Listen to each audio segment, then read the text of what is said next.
Na mtazamaji, tumekutana tena bila shaka uko salama buheri wa afya, na moja kwa moja nikukaribisha katika habari ya kutwa zima ya leo, ikiwa nami Lulu Hali, lakini hapo baadaye tutakwenda kujiunga na Winga Teleza Witness Ngala ambaye atakuja hapa kutupasha zaidi katika upande wa michezo na burudani. Kwa hivyo tuendelee kutufuatilia katika page zetu za Instagram, Facebook, bila kusahau na YouTube channel kama Channel 10 Plus. Subscribe bila kusahau na kucomment. Na habari kubwa siku huu leo tunaangazia huko Sudan, ambapo maelfu ya raia wa Sudan wanaendelea kukimbia nchi hiyo kupita mpaka ya Misri na Libya, huku mapigano makali kati ya jeshi la serikali na kundi la waasi wa RSF yakiendelea kushika kasi, wakati jumuiya za kimataifa na wasuluhishi wakiendeleza juhudi za kusaka amani. Ripoti za vifo na ukiukwaji wa haki za binadamu zinaendelea kuongezeka kila uchao. Mwanahabari wetu Shabani Mpute anatusimulia zaidi.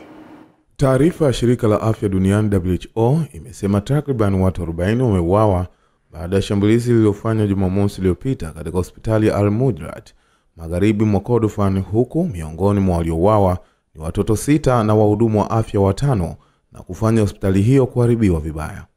Mkurugenzi mkuu wa WHO Dr. Tedros Adhanom Ghebreyesus amelaani vikali mashambulizi yaliyolenga vituo vya afya na kutaka wahusika kuwajibishwa haraka, kwani mapigano hayo yanasababisha vifo vya maelfu ya watu, huku wengine zaidi ya milioni 13 wakihama makazi yao, wakiwemo milioni 4 waliokimbilia nje ya nchi. Wachunguzi huru wa haki za binadamu nchini Sudan wamesema mapigano makali yanaongezeka kila uchao ni matokeo ya moja kwa moja ya uingizwaji wa silaha unaoendelea nchini humo, licha ya kila upande unaotuhumiwa kuhusika na msaada wa kijeshi kwa kundi la RSF ukikana kuhusika. Ripoti zimeeleza kuwa wapiganaji wa RSF na wanamgambo wa Kiarabu wameendeleza mashambulizi dhidi ya jamii za Zaghawa, Masaliti na Ful, hali inayochochea hofu ya mauaji ya halaiki, huku Umoja wa Mataifa ukizishitumu pande zote mbili za mzozo kwa katika maeneo ya Darfur na Kordofan. Mwezi uliopita mahakama ya kimataifa ya haki ICJ ilitupilia mbali kesi iliyowasilishwa na Sudan dhidi ya Umoja wa Falme za Kiarabu kuhusu madai ya kushiriki katika mauaji ya halaiki kwa kuiunga mkono RSF, kwa maelezo kuwa haina mamlaka ya kisheria kuisikiliza. Itakumbukwa Sudan imetumbukia kwenye mzozo tangu Aprili 2023 na kujikuta kwenye mgogoro mkubwa wa kiutawala kati ya mkuu wa jeshi General Abdel Fattah al-Burhan na kamanda wa RSF Mohamed Hamdan Daglo.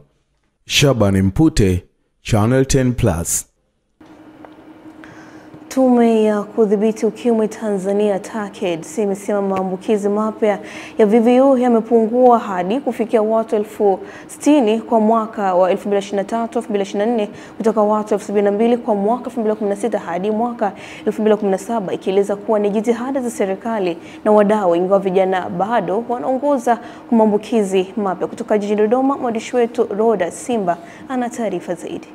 Akizungumza wakati wa kufungua kikao kazi cha kujenga uelewa kwa wakurugenzi wa sera na mipango kutoka wizara zote za serikali kuhusu mpango wa uendelevu wa mwitikio wa ukimwi, kaimu mkurugenzi mtendaji wa TACAIDS Dr. Catherine Joachim amesema vifo vitokanavyo na ukimwi vimepungua, huku akitaja makundi ambayo bado yanapata maambukizi. Ukimwi bado ni janga kwenye jamii yetu, na kikubwa tunachokiona wataonyesha kwenye takwimu, vijana ndio wanaopata maambukizi mapya, hasa vijana wa kike. Lakini pia tunaona kuna kundi kubwa pia linakuja kama kundi la bodaboda, kuna watu wa huko migodini, kuna watu madereva wa masafa marefu, kuna labda wale wanawake wanaojiuza. Haya ndio makundi ambayo bado yanapata maambukizi.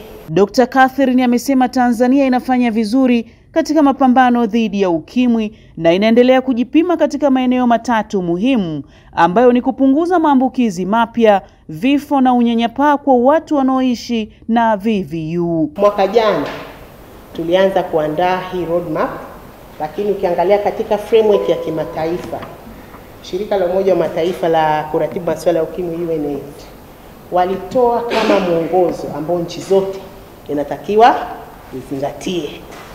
Na katika mwongozo huo sisi kama nchi tuliweza kumaliza roadmap part A.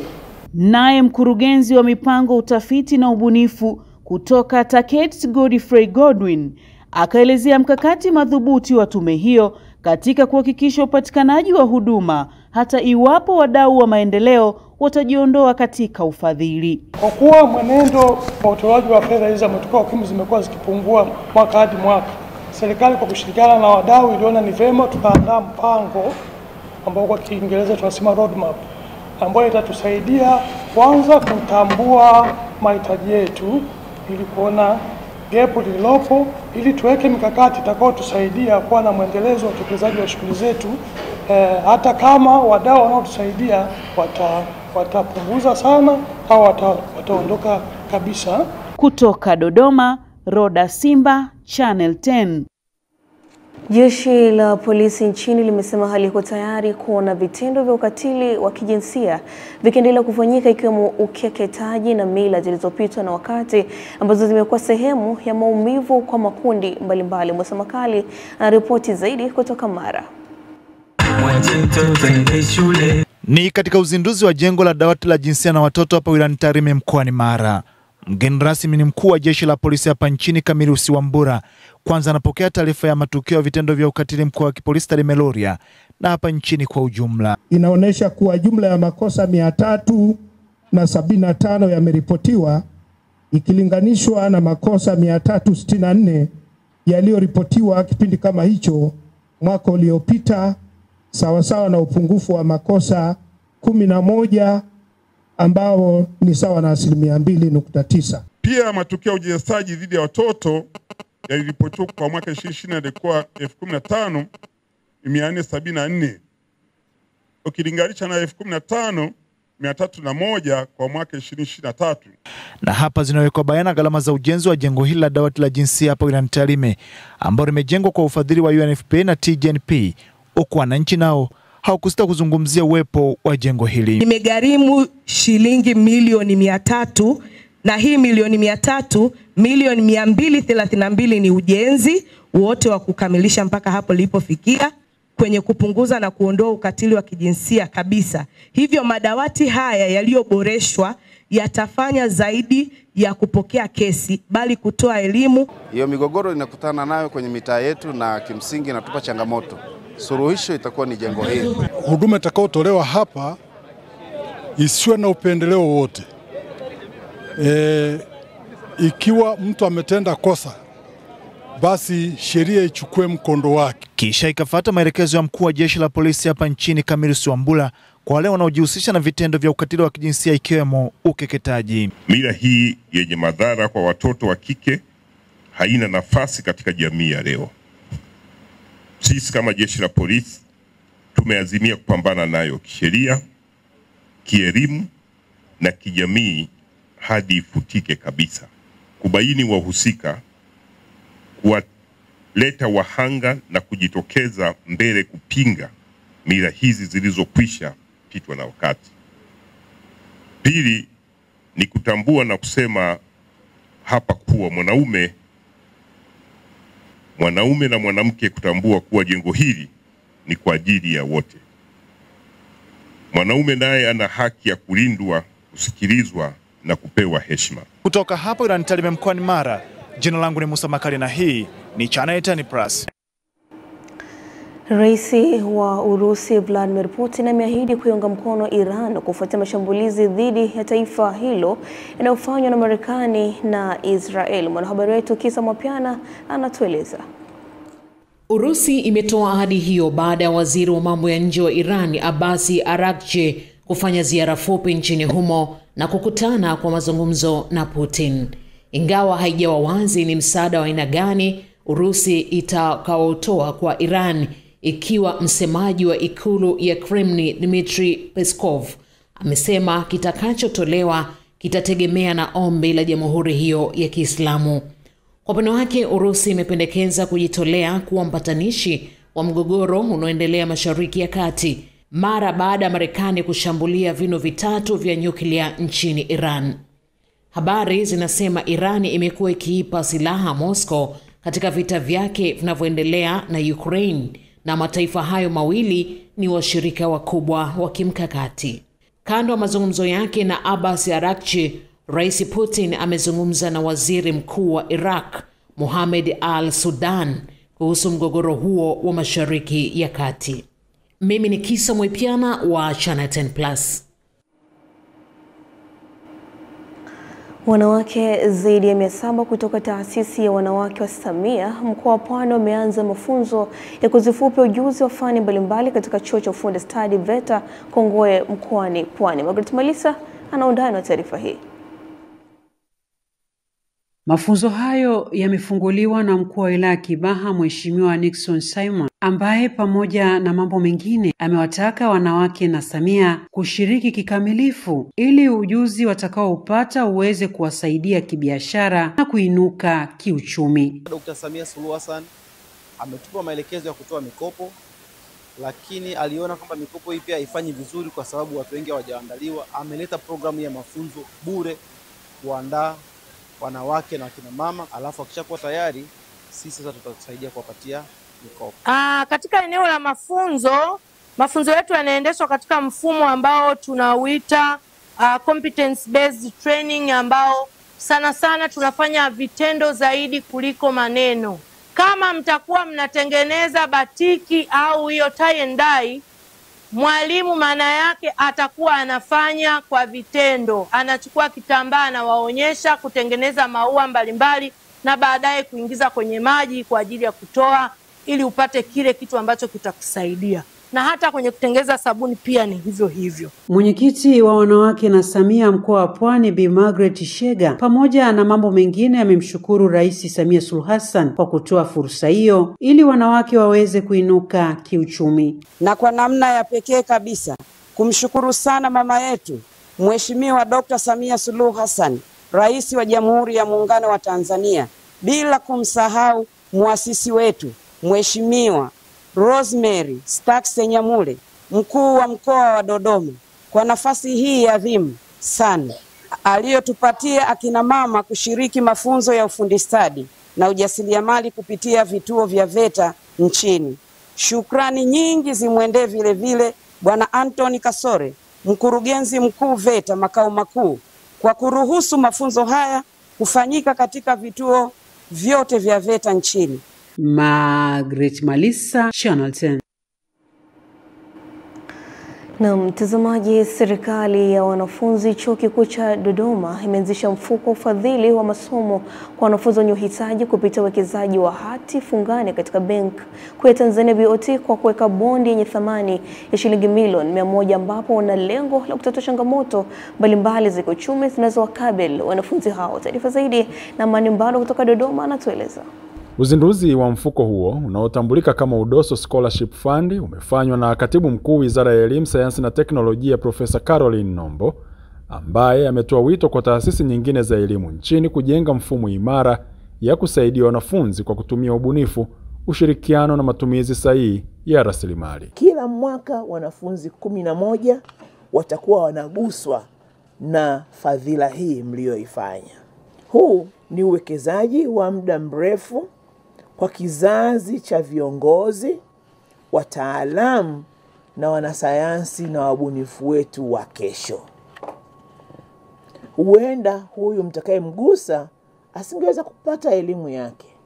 Kwa hiyo tungepoteza kabisa maisha na ndoto, lakini kama taifa tungepoteza utaalamu na ubunifu wa yule ambaye nyinyi mtaenda kumgusa kupitia mfuko huu. Kwa upande wake, Makamu Mkuu wa Chuo Kikuu cha Dodoma UDOM Profesa Lugano Kusiluka amesema baraza la chuo na management wameunga mkono uanzishwaji wa mfuko huo na kutoa rai kwa serikali za wanafunzi zijazo kuuendeleza na kuongezea thamani. Kwa hiyo tuna imani kwamba zile serikali za Udoso zinazokuja baada ya sasa ni hakika zitahakikisha kwamba mfuko huu unaendelea na ikiwezekana kuongeza ukubwa wa mfuko wenyewe. Hayo ndio yatakuwa maendeleo. Rais wa serikali ya wanafunzi Chuo Kikuu cha Dodoma Jacqueline Humbaro amesema uwekezaji huo uliofanywa na serikali ya wanafunzi umeanza kwa kununua hati fungani za thamani ya shilingi milioni 100 na kwamba faida itakayopatikana kwenye uwekezaji huo itawalipia ada wanafunzi 11 kila mwaka watakaofaulu vizuri na kushindwa kujiunga na chuo kwa kukosa ada. Kupitia uwekezaji huu, serikali ya wanafunzi itakuwa inapokea faida kila mwaka ya kiasi cha shilingi milioni 15,490. Fedha hizo zitatumika moja kwa moja kufadhili wanafunzi wenye uhitaji ambao huwa wanashindwa kufanya usajili kwa sababu ya kukosa ada. Amani Mbando, Channel 10, Dodoma. Kiongozi wa kijeshi wa Mali Jenerali Assimi Goita amefanya ziara mjini Moscow na kumweleza Rais wa Urusi Vladimir Putin kwamba anataka kuimarisha mahusiano na Kremlin. Jenerali Goita amesema Urusi ni mshirika muhimu katika vita dhidi ya makundi ya itikadi kali ambayo yamekuwa yakiendesha uasi katika taifa hilo la Afrika Magharibi. Mbali na ziara hiyo, tayari hadi sasa Mali na Urusi zimetia saini makubaliano ya kushirikiana katika sekta ya nishati ya nyuklia. Itakumbukwa chini ya utawala wa kijeshi ulioingia madarakani baada ya mapinduzi ya mwaka 2021, taifa la Mali lilijitenga na mkoloni wake wa zamani, ambapo sasa anaimarisha uhusiano wa karibu na Moscow.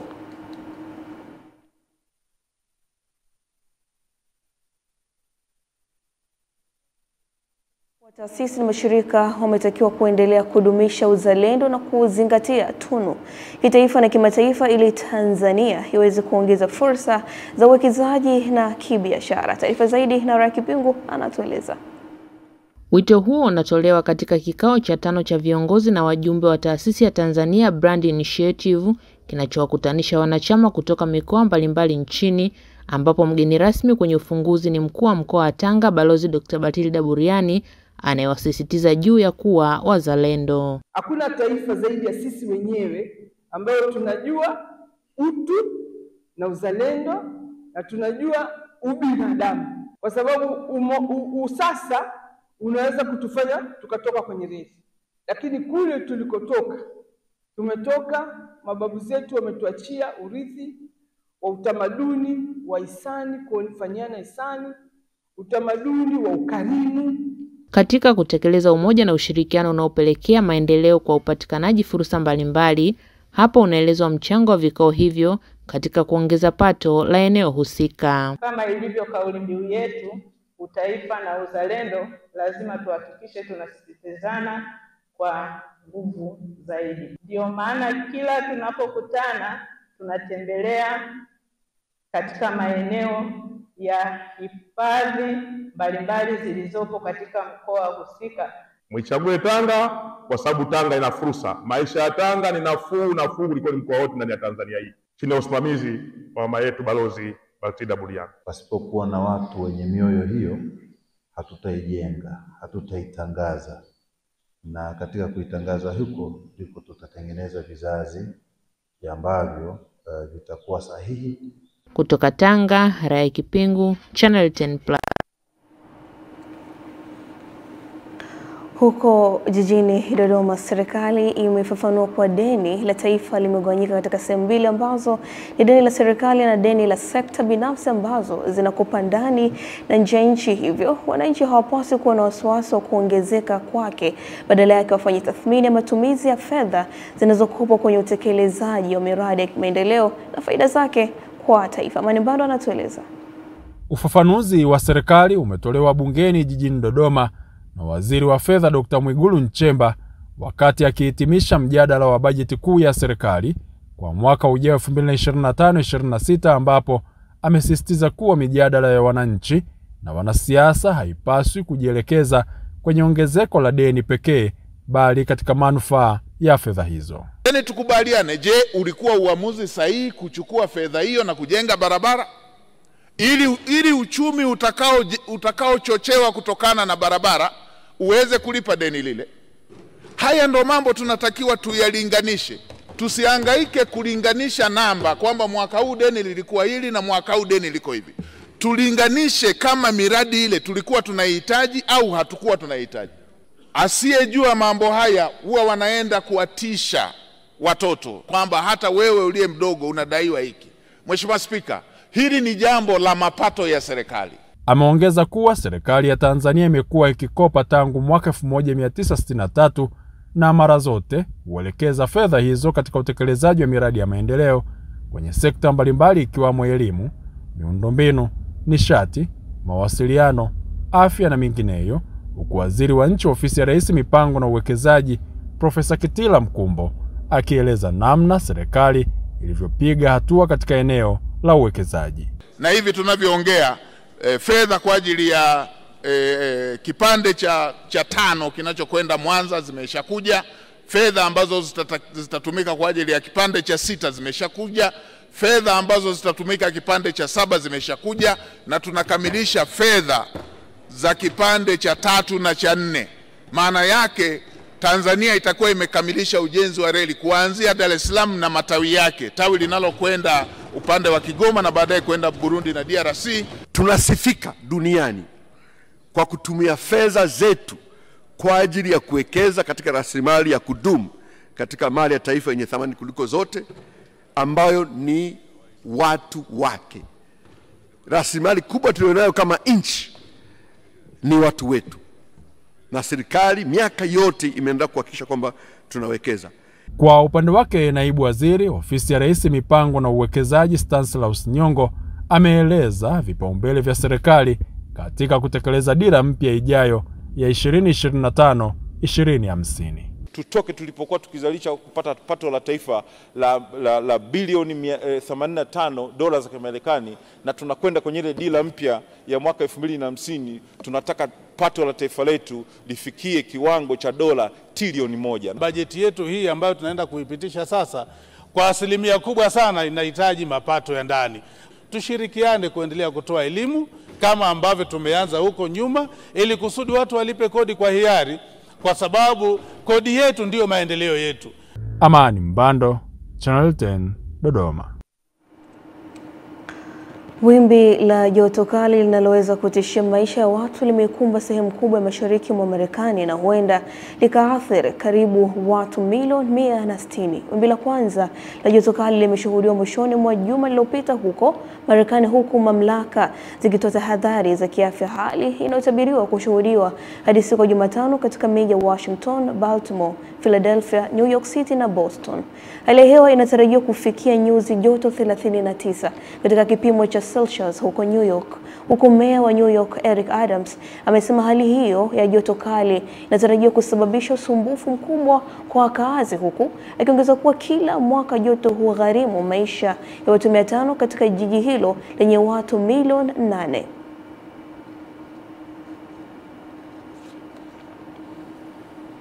Na mtazamaji, usitishaji vita kati ya Israel na Irani umetangazwa na Rais wa Marekani Donald Trump muda mfupi baada ya kambi za kijeshi za nchi yake kushambuliwa na Iran nchini Qatar na Iraq. Tupate undani wa taarifa hii kutoka kwa Salma Shaban. Mataifa mbalimbali ya Kiarabu na viongozi katika jumuiya ya kimataifa wamekaribisha hatua ya usitishaji vita kati ya Israel na Iran iliyotangazwa na Rais wa Marekani Donald Trump usiku kuamkia leo.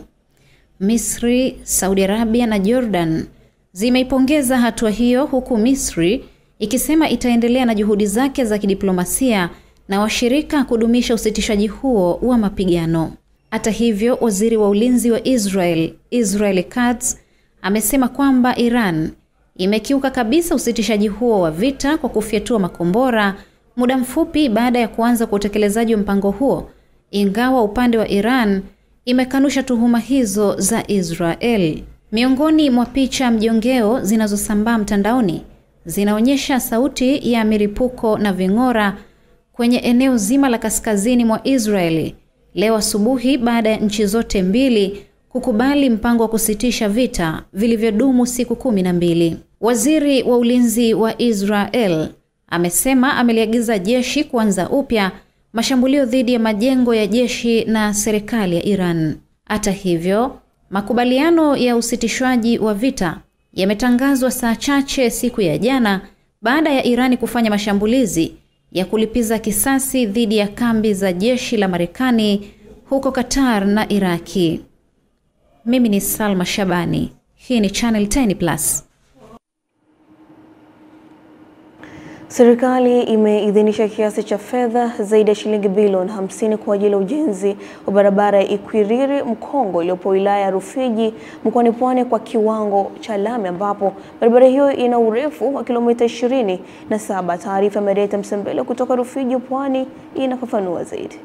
Kauli hiyo itolewa na Waziri wa Ujenzi Abdalla Ulega wakati akizungumza na wananchi wa kata ya Mkongo wilayani Rufiji mkoani Pwani. Ulega amesema kiasi hicho cha fedha zitafanya matumizi ya ujenzi wa barabara hiyo ikienda sambamba na uwekaji wa taa za barabarani kwenye miji ambayo ujenzi utaanza. Tulishaidhinishiwa zaidi ya bilioni 50 kujenga kipande hiki Ikwiriri Mkongo. Rais Samia amekwisha kuidhinisha fedha hizo. Tutaona kwanza kwa kuanzia mabulldoza haraka sana ndani ya wiki hii yataanza kuitengeneza